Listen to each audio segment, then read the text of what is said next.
Okay. Tammy, would you do this thing for me, please? Thank you. Namo Fundamental Teacher Shakyamuni Buddha. Namo Fundamental Teacher Shakyamuni Buddha. Namo Fundamental Teacher Shakyamuni Buddha. The unsurpassed, deep, profound, subtle, and wonderful Dharma in 100,000 million eons is difficult to encounter. Now that I've come to receive and hold it within my sight and hearing, I vow to fathom the thus come one's true and actual meaning. Yeah, thank you. We can do 1 minute meditation quickly. So keep your back straight, your neck straight, close your eye, inhale and exhale to the nose. You count 1, inhale and exhale to the nose. You count 2, keep going. If you lose track of your counting, starting from 1. Don't hold your breath, do it naturally if you could. Thank you.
Here.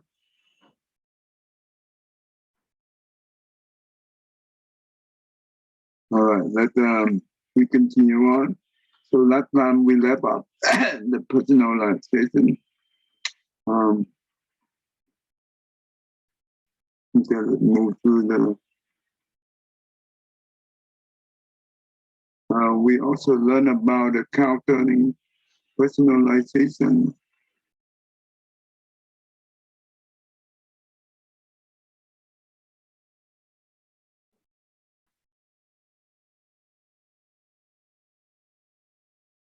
Okay, we were here.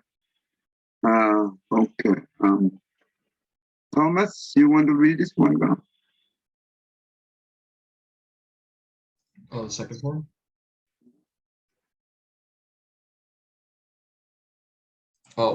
Second form. You feel responsible for other people's happiness and for their disappointments and struggles.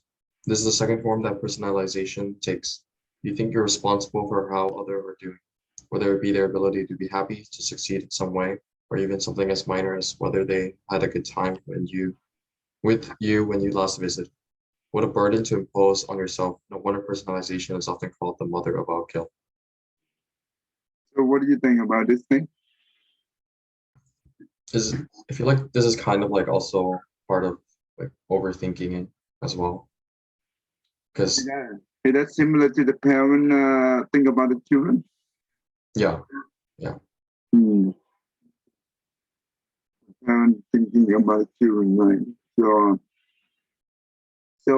just like the way that our parents are always thinking about the children, it's very. Do you think it's what about when the parent have this kind of when we have this kind of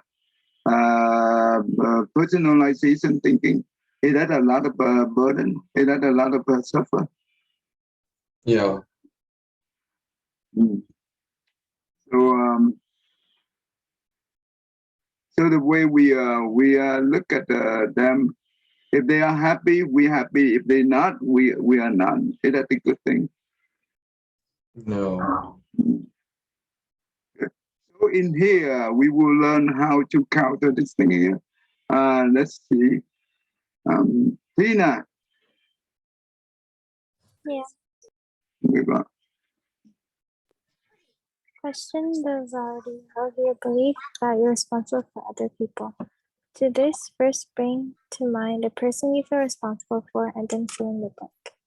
I am responsible for his, her, possible feelings, happiness, having a good time, social life, grades in school, success on the job, ability to stay in a relationship, skill at coping, and adversity. Good, then go down here. Tina, Now consider whether holding yourself responsible for how well another person is doing is a realistic assessment of how life works, including your ability to control and even influence other people. It is not. People's happiness, successes, and ability to cope are dependent on any number of factors.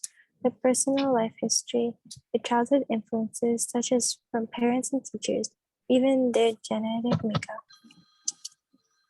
Having reflected on this little exercise above, now say to yourself, I am not responsible for this person's struggles and disappointment in life. I'm willing to help if I can.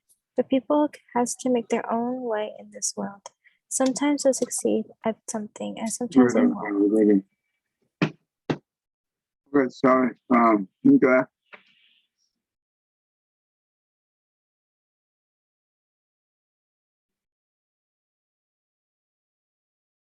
So what do you understand from this? I understand that you are you are the own person that causes all the success or the worries in your own world, in your own life. You shouldn't worry about others, but you, instead of putting the burden of their disappointment on you, you should help them instead. How do you help them?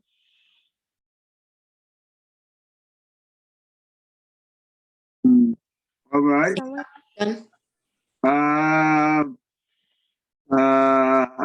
Baker, what do you think about this? This is the personalization we are learning, right? If we take things as personally, and this is about we learning about the technique how to counter it. So what do you think? Sorry. Are you asking what do I think about people who Yeah, have well, problems like this? yeah, right here. We they show us how to counter it.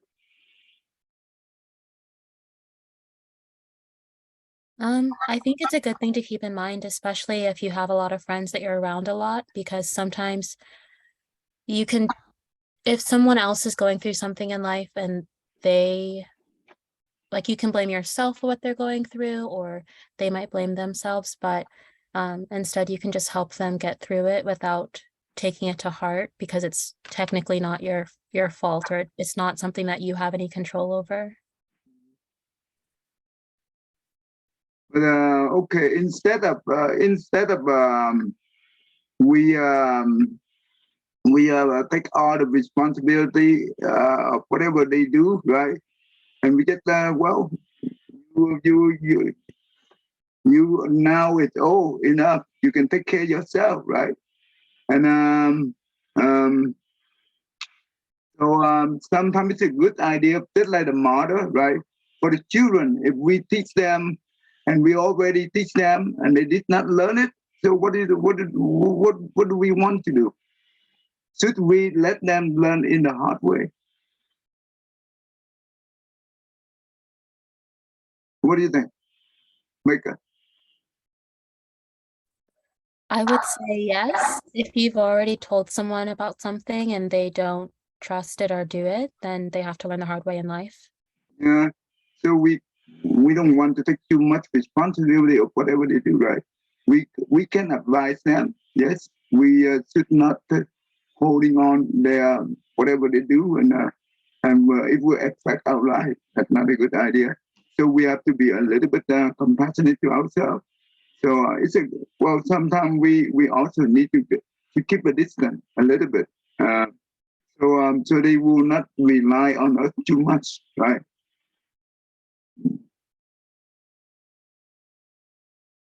Okay, Becca, go ahead.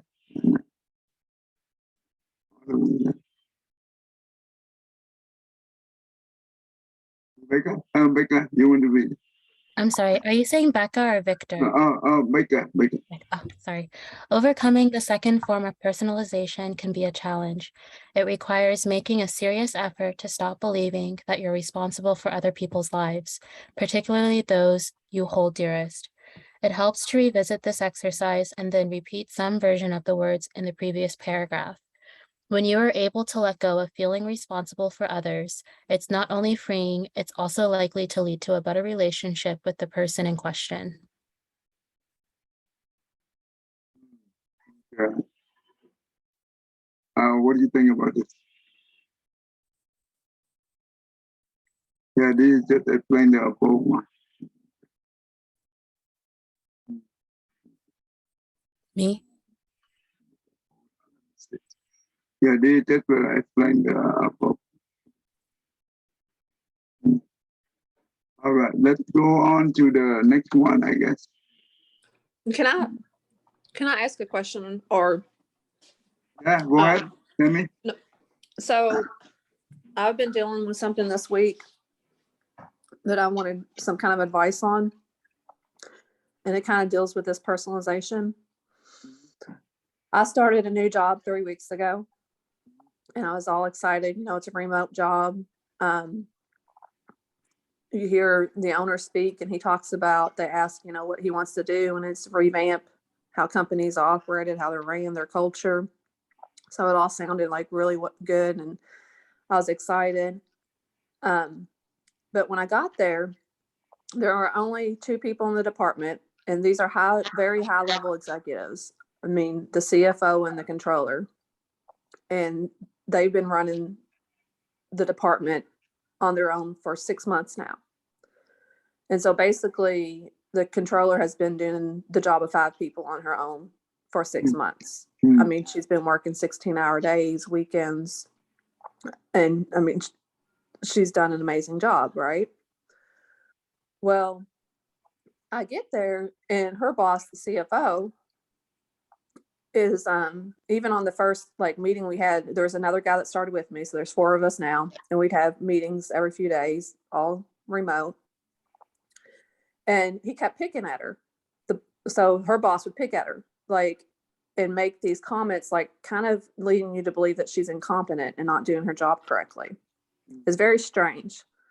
But he was clearly painting a picture that was not true, right? Well, the beginning of this week, it was month end. So she spent her whole weekend closing the books, and we had a meeting the first thing Monday morning. He wanted to go through the numbers.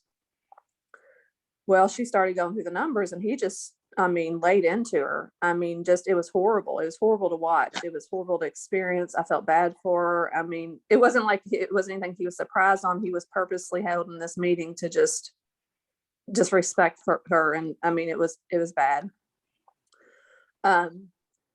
So anyways, the next day or 2 days later, I get an invite for a meeting, and it came from the head of HR, human resources. And it was a meeting for me, my boss, and the owner of the company. And I thought, oh no, here I am getting called to the office, right? And so I joined the meeting, and they wanted examples and, experiences that had been of what has happened with my boss's boss. And so, my boss went through things that she had seen with outside companies and, things that he's done that he shouldn't have did. And then when they came to me, I explained what happened in this meeting and, how they should be thanking her and not berating her in front of subordinates, that it was just horrible. And the owner was embarrassed. He hung his head. He was just, this was not what he was going for. He felt bad because he was the one that hired this guy. But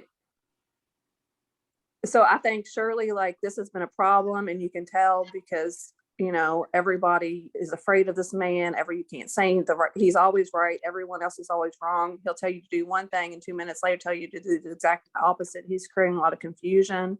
And he doesn't know what's going on really. So, but I felt like me speaking truthfully, and that's what the owner, after I said what I said, and I could have said a lot more, but he thanked me for my honesty, and said that they would fix the issue. But I think this man's going to get fired now. And I think my words probably put, like, he did this himself. I understand that. But I think my words kind of put the nails in the coffin, Hmm. and I don't want to hold responsibility for this. I don't feel bad for saying what I did because it was truth and I didn't exaggerate at all. But I know there's the karma of the mouth, and I know we shouldn't speak poorly about other people, but I just need, I guess, to make sure that I've not done something wrong. If I'm in this situation again, that it's okay to speak openly and honestly and truthful without some kind of karmatic retribution coming to you later on. So the question is, you said that you want to make sure that whatever you say, you will not, you don't want to have the mouth retribution, right? Yeah, later on. Right. And that it's okay to speak like that, because I know we shouldn't speak like, you're not supposed to speak poorly about other people or speak about other people in general. So, but that person is very poor performing. I'm sorry. The person you said that he is very poor in performing. Well, I don't know about his performance, but he's certainly creating a culture that is not aligned with the culture of the company. He has all the departments. He's created enemies within all the other departments. It seems like he's painted pictures of everybody, even myself. When I talk to him, I leave a meeting and I feel like I'm not worthy to be there, that I haven't done enough, that I'm it's just, it's strange how he can really switch up the situation and kind of play on his words to make people feel really bad. So what is his position? He the controller or He's the CFO. CFO. Yeah, that's what I'm saying. These people, like, my boss is the controller, her boss is he's the CFO, and then he's to the owner. And I mean, this is a huge corporation. This is like people making a lot of money. They're all living in California. It's not. Wow. So he only under your boss, right? You're your owner, right? Yes, he's my boss's, the controller's boss, and he reports directly to the owner. So I think what he's been doing is going to the owner, and he's so demanding, and he's taking all this work and he's working people and breaking them down, and then going to the owners and saying, look at all these people, they're incompetent. I'm the only one, that knows what's going on here, and you need to keep me around because I'm the only one that is intelligent. And he's very intelligent, but he doesn't have the wisdom. How long he have worked for the company? 6 months. She started like 2 weeks before him, but this company's new. I mean, they just started hiring people 6 months ago. It's very new startup company. Okay.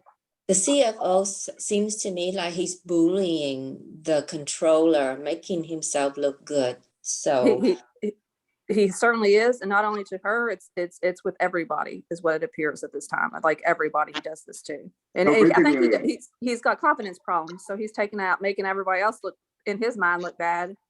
I mean, he's even questioned me several times about being a CPA or being a former CEO. I mean, he doesn't outright question it, but he makes little digs, Okay.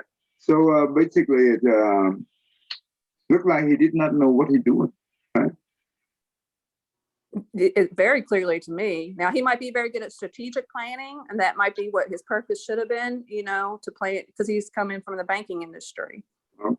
But my boss comes from mergers and acquisitions, and that's what we're doing. We're merging with a big company right now. Oh, so okay. she knows that part. I come from small business. I know the ins and outs of all the accounting functions, the details day to day.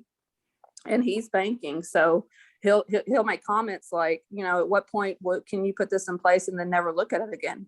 Never. Like, never will I put that in place and never look at it again. So what you are right now in the city, but you are if he's hitting everybody, then he's of no good. Exactly, he is. But I just, wow. If I hadn't been honest and told the truth, like I said, like personalization, it's not my fault. He's done this to himself, but with my words and my honesty, which I should not feel bad about, I don't think, and I'm not good at dancing around the truth. And they thank me for being honest and upfront with them. but I just want to make sure that it's okay to be like that, that I should, that, But you know, you only work for the company only 2 weeks, right? yeah, this is week 3. Yeah, but that's enough Thing. for you to see the whole picture. But she did the right thing. She only saw for the short amount of time and she saw the truth. She did the right thing. What And she, that's what I spoke on. I spoke Yeah. on what I saw. I spoke on what I saw and what what I witnessed. And nobody else was in my ear telling me to say this. You know, it's not like I had back conversations of, people telling me how it was just, this is She the spoke instant I saw, this is what happened, this is what he did to her. And it's not okay and it's not right. And she's not incompetent. I can see exactly what she's done and what he's, what she's built. And you should be thanking her, not being rude to her. That will be very sensitive because you sometimes, even though we see from our eye, we hear from our ear, it doesn't mean that it's 100% correctly. but the owner is there and the HR is there. She spoke the truth. She is helping to stop the culture of bullying. Okay, so well, I wish you that is very unhealthy environment. Yeah, it's very And so, yeah. When I work in the company, I've been through a lot of politics. I don't want to play politics in the company, but they are the one. When you in those kind of environment, it's very terrible. Even though we don't want it, we stuck with it. but the owner and HR came to her and asked her and she spoke the right thing. She's doing the right thing. Well, if well, it's very tough. Sometimes it's very very sensitive because we sometimes we hear and we see it. It's not only with the short time. Well, And also, sure, the meeting is online and I'm sure it's recording. It's been recorded, so those will be used to show the CFO bully everybody. So Tammy did the right thing. yeah, sometimes of course we want to speak the truth, but also at the same time we also want to be voting. I don't know. It's tough. It's very tough. Yeah, sometimes it's very tough to draw the line where it's between. They are very fine line, right? It's very fine line.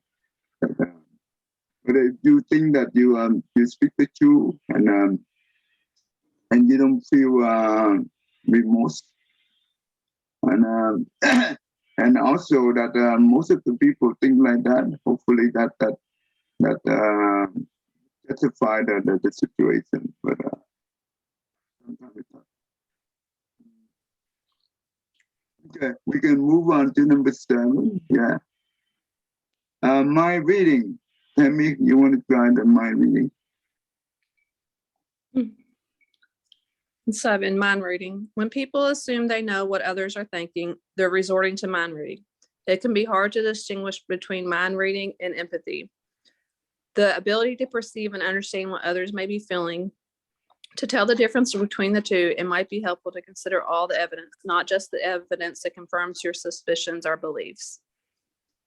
Mind reading is helpful, not cognitive distortion. Example 1. When we tell someone something and their jaw drops, we automatically assume the person is surprised. Good stuff right there. So what do you think about this situation?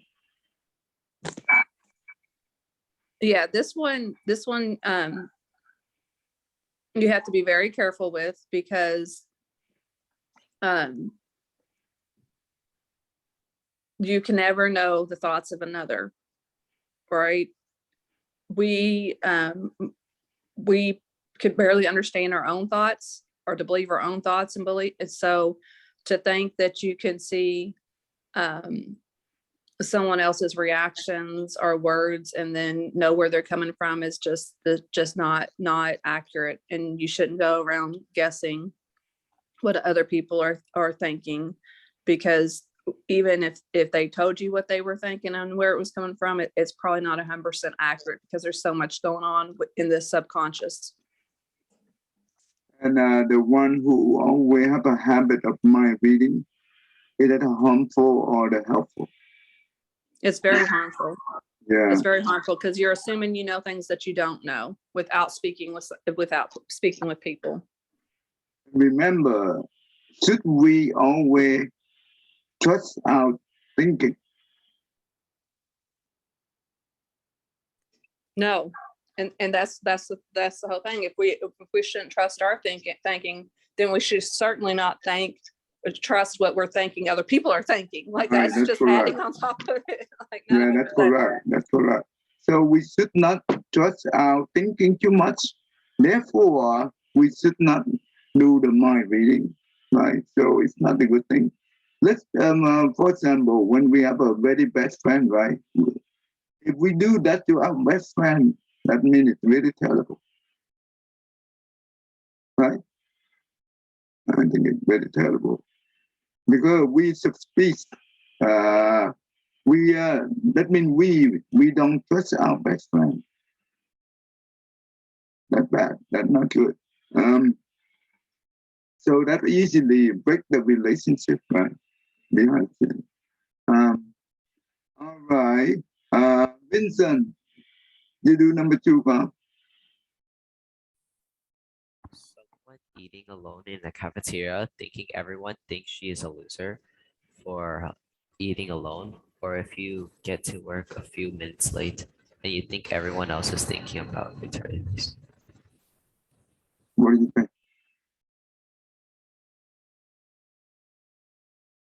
Vincent, what do you think about this?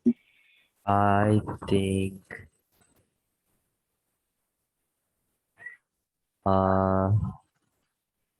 I mean, the person that's just sitting there alone in the cafeteria, I'm guessing she's assuming, or he's assuming, that everybody's thinking that she's a loser, which is maybe a bad thing to think about.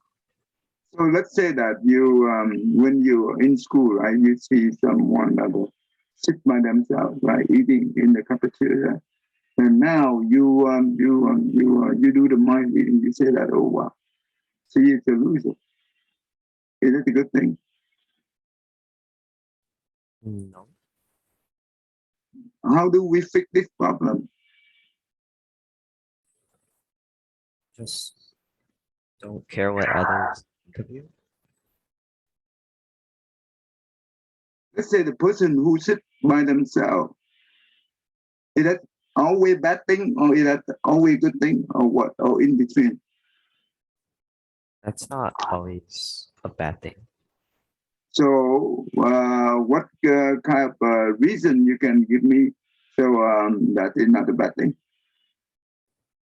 Just maybe you want to be alone, or Yeah.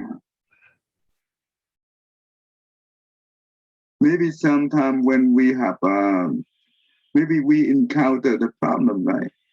And we want to have a quiet place, or we want to be a bit quiet by ourselves. So we want to relax. We want to sit by ourselves, right? So it's a good thing. It doesn't. It's not a bad thing. So when we judge someone like that without understanding their situation, it's a really terrible.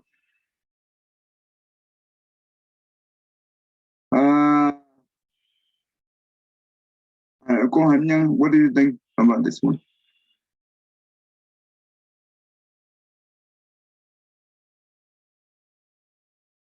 Are you there? Cô Hạnh Nhân, are you there? Oh. Okay. I'm sorry, I didn't hear you. Okay, what do you think about the example 2?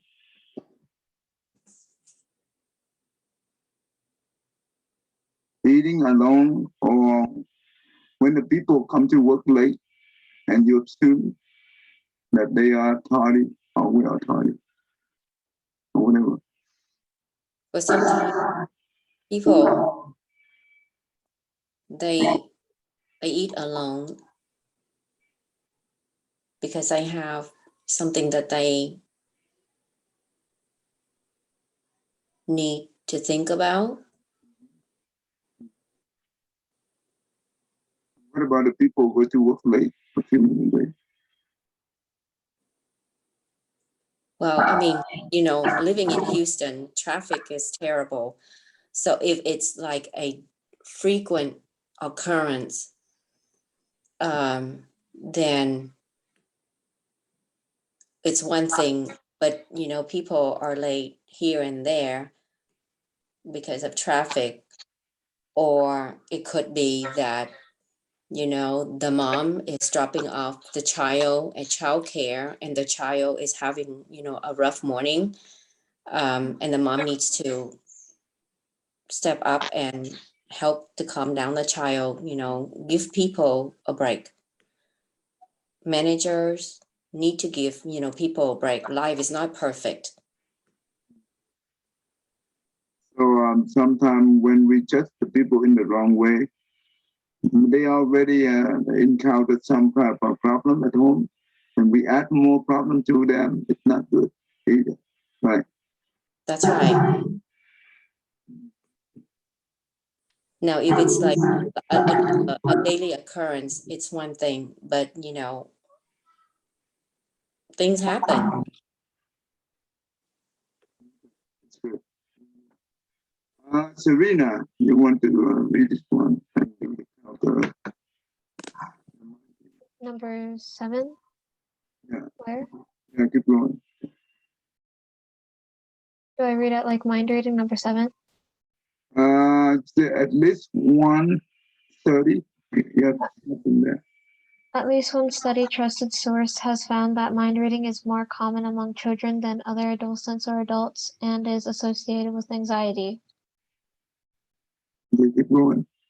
Below are a few questions and different perspectives designed to help you think through mind reading and take on a more helpful way of thinking about difficult situations.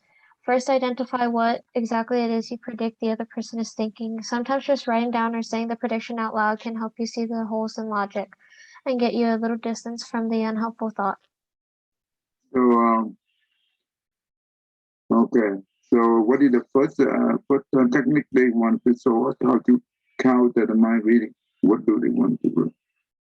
Identifying what the other person is thinking. And sometimes they said writing down or saying out loud the prediction could help you see through the holes in the logic. Okay, that's good. So they're talking about us, right? If we are the one who doing the mind reading, and it's a good idea to counter it. And whenever we have some kind of prediction, we just write it down out loud so we can see the whole logic, right? If is there any hole in the logic? Yeah, that means we can be able to see the unhelpful, not the unhelpful thought, right? But so that can help us to get not go on with that mind reading unhelpful thought, right?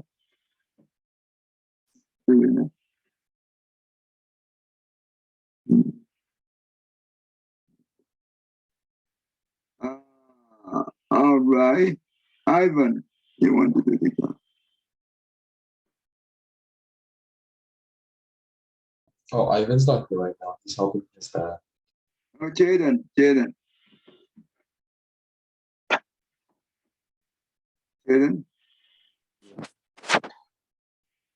Sorry, I can't hear you that much. You're lagging out. What'd you say?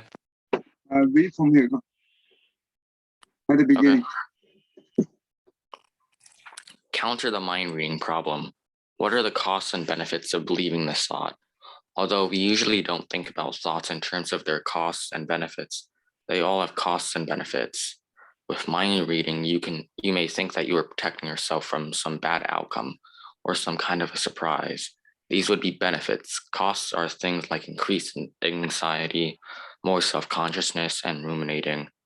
Now compare the potential benefits to the actual costs and ask yourself, would you want to buy these thoughts given their price? What is the evidence for and against your thoughts? When we engage in a lot of mind reading, we usually only consider evidence that confirms our predictions. Rarely do we ever pit our assumptions against evidence that steers us away from our predictions. By collecting the evidence for and against our mind reading, which side has more evidence, and more importantly, consider the quality of the evidence you have. This is a more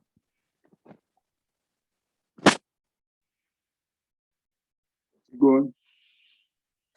objective approach to testing your thoughts and can help you detect common cognitive distortions. Okay, stop right there. So what do you think?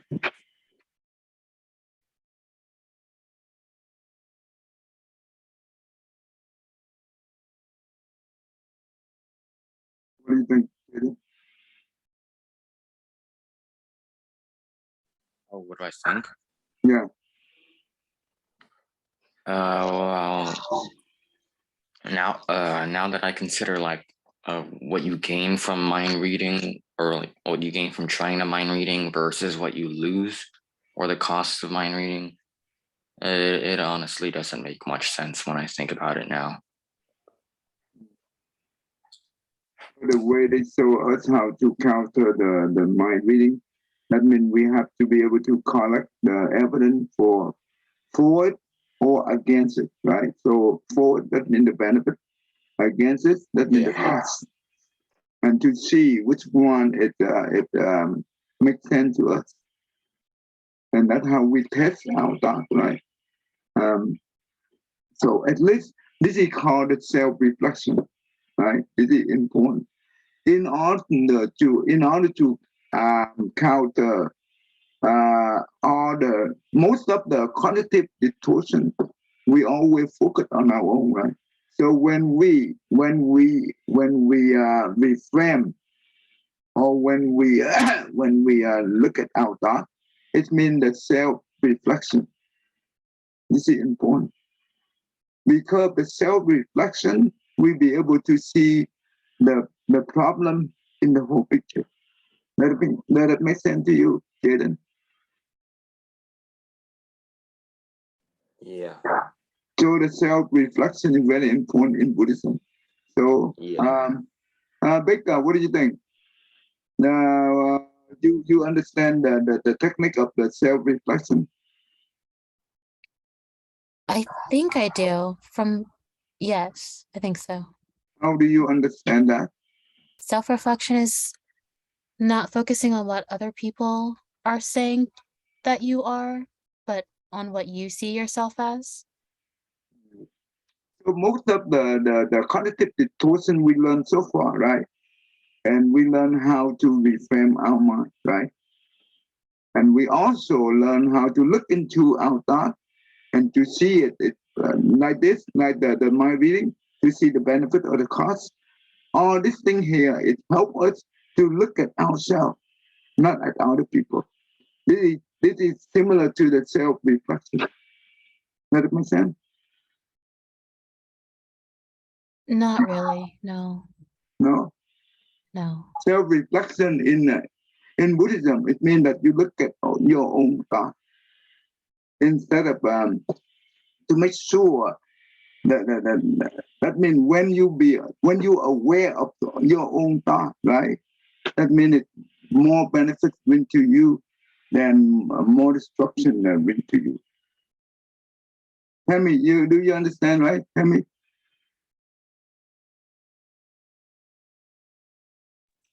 Tammy? So, self-reflection, yes, I understand that. Can you explain to everyone what you understand?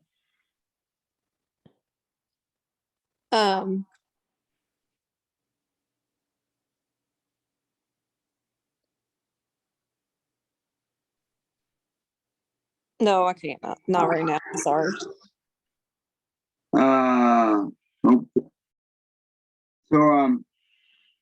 So instead of when someone says something to us or they try to hurt us, right? instead of we react. Now, because we do not react, when we react, that means we forget us, right?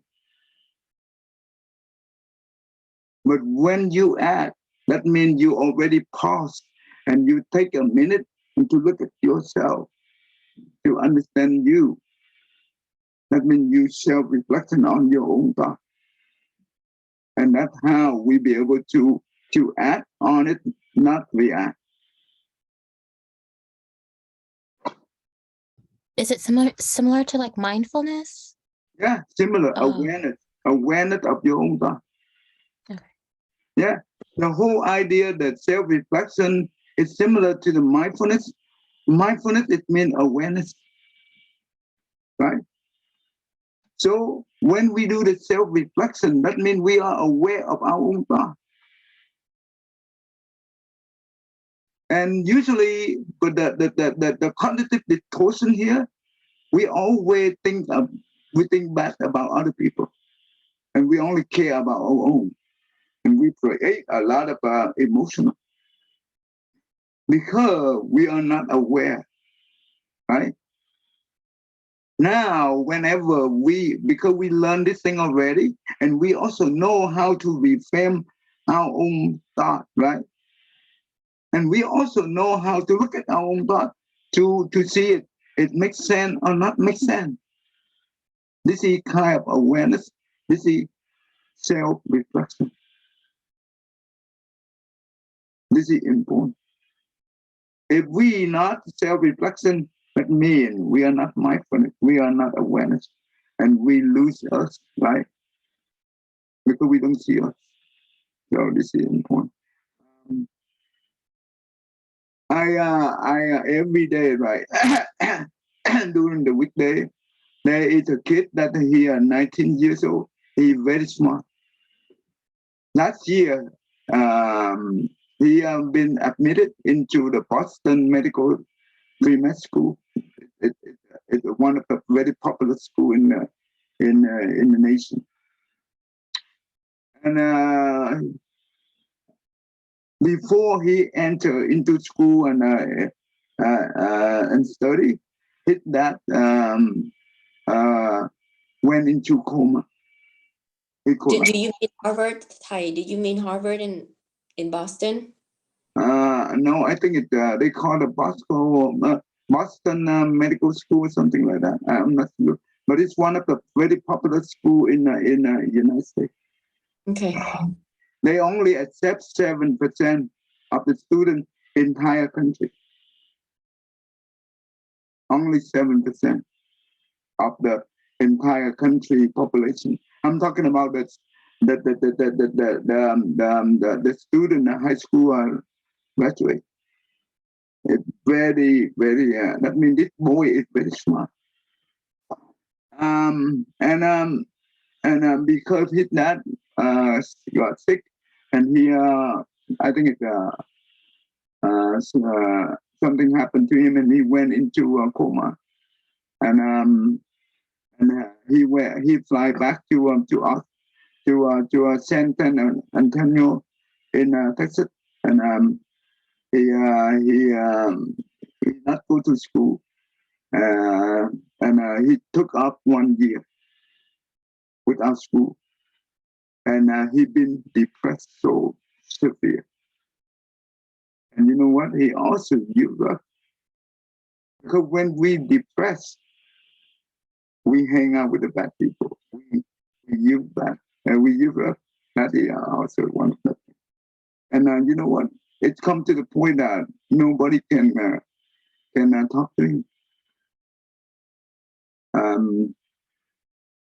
And that's why his grandmom and his mom brought him to the temple, and we, the master and myself, talked to him.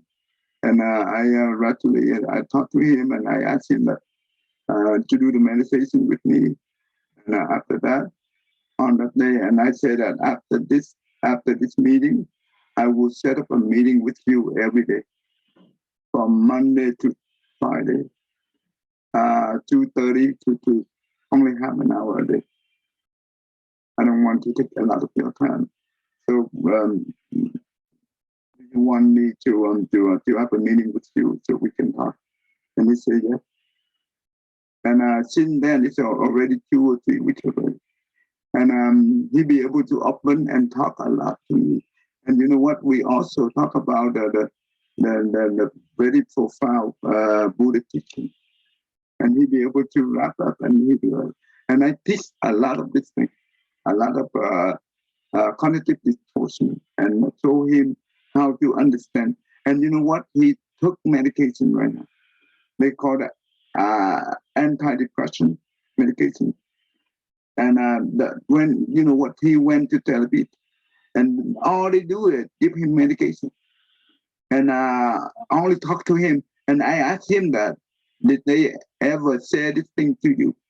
That means the cognitive distortion, and show you how to do the reframe. And he said no. And I said, what the? How is that possible? This is the most important treatment. With this thing here, we can help the patient to, and we can help them to know how to reframe, and they can help themselves. You know, I realize that I know why. The psychologist doesn't mean that they don't know this. They know this very well, but they don't want to help the patient to get better quickly because of money. And that is really sad. Does it make sense? This happens in every place. Doesn't matter what kind of doctor they are. And they only care about money. You know what, when I teach the children, right? And the children say that I want to become a doctor. The first thing I ask them, you want to become a doctor for money or for a patient? If they say that I want the money, and I say that you should not become a doctor. You should go for engineering. If you only focus on the money, you know who will be suffer? The patient. Okay? The engineering, you make a lot of money from engineering. But don't you doctor to make money. Patient will be the most victim. But if you want to become a doctor to serve patient, yes, you should, because that is because you are very compassionate.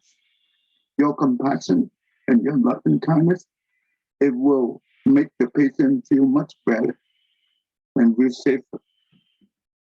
So this is important. So, and I actually teach him a lot of these things. And every day we come in, we do about 5 to 10 minutes meditation. And each time I do only 1 minute to make sure that he get used to it. And you know what? He begin to like this very much. And I told him that every time when your negative thinking come up from your mind, just reframe your mind the way I teach you. And this will help you to get better. And you know what? He have another problem is he cannot sleep. He have to take the pill to sleep. I said, what? Try not to use the medication. Harmful, very harmful. Because he's thinking too much. Anyway, but it's tough. It's not easy to help with this kind of a severe depression. But at least he'll be able to talk to me. That's a good thing. At least that's okay. Maybe I have a good affinity with him in the past. So yeah, that's why. Okay, all right, let's move on. Alan, you want to read this one, Alan? Imagine. Okay. Imagine the thought were true. Would it mean more about you or more about the other person? For instance, if a thought is that someone doesn't like you because of the clothes you're wearing, what does that mean about the other person? And do you expect everyone to like you? Is that a real expectation? Can you test out the thought? what would need to happen for you to be absolutely convinced? Try it out as an experiment. Try acting counter to the thought. If you are feeling like avoiding eye contact, instead, approach the other person and introduce yourself. Their reaction may indicate your assumption was totally inaccurate. Our behavior often has a way of making self-fulfilling prophecies. Trying something new and might get you a result you didn't expect. Okay, what do you think?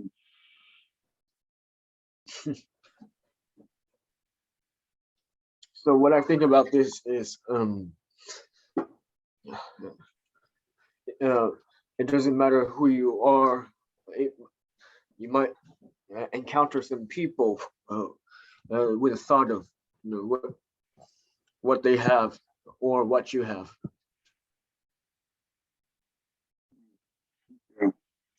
So yeah, in here I think it's doesn't matter. The thought that if it's for you or for someone else doesn't matter. And what we should do it whenever we have that all kind of thoughts come up, right? We should look at those thoughts and to see it makes sense, it's realistic, or does it benefit us or does it harm us? The only time you see it when you look into it. If you don't look into it, you cannot see it. Okay. Most of the time we overlook. We don't look into ourselves. Most of the time. And that's why we suffer. Okay? That's why we suffer a lot. Okay, all right. I think it's Victor. Victor, are you there, man? Yeah. Okay, read from the top now. Depression, identifying and change thinking patterns should STMT1. Oh, we go to the sixth statement now. Oh, okay, this is a new one. Okay, go ahead. Oh, we are okay. We go ahead and you do the sixth statement at the beginning. The number A. Yeah, number 8, yeah. When people find themselves thinking in terms of what should and ought to be said or done, it's possible that a cognitive distortion is at work. It's rarely helpful to chastise yourself with what you should be able to do in a given situation. Should and ought statements are often used by the thinker to take on a negative view on their life.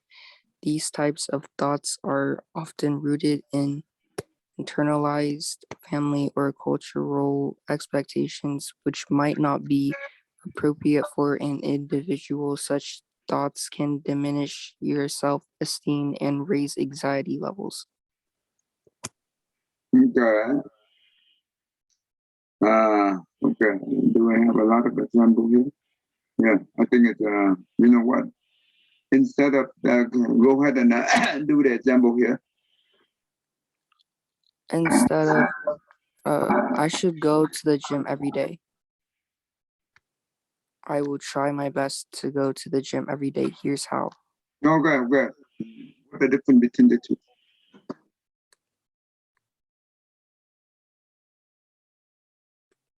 I should go to the gym every day. I would try my best to go to the gym every day. What do you think? What the difference between the two? Like trying, like which one is better? Try, I would try, or I should? Trying. Yeah, I would try better. Go Han Young, what do you think about this? The left, I should. When you say things like that, you're aiming so high. And so if you don't accomplish it, you feel like you're a failure. So I would aim for, I will try works much better. It's more doable, so Yeah. that if you can't make it today, you can try for tomorrow. Like I said, life is not perfect.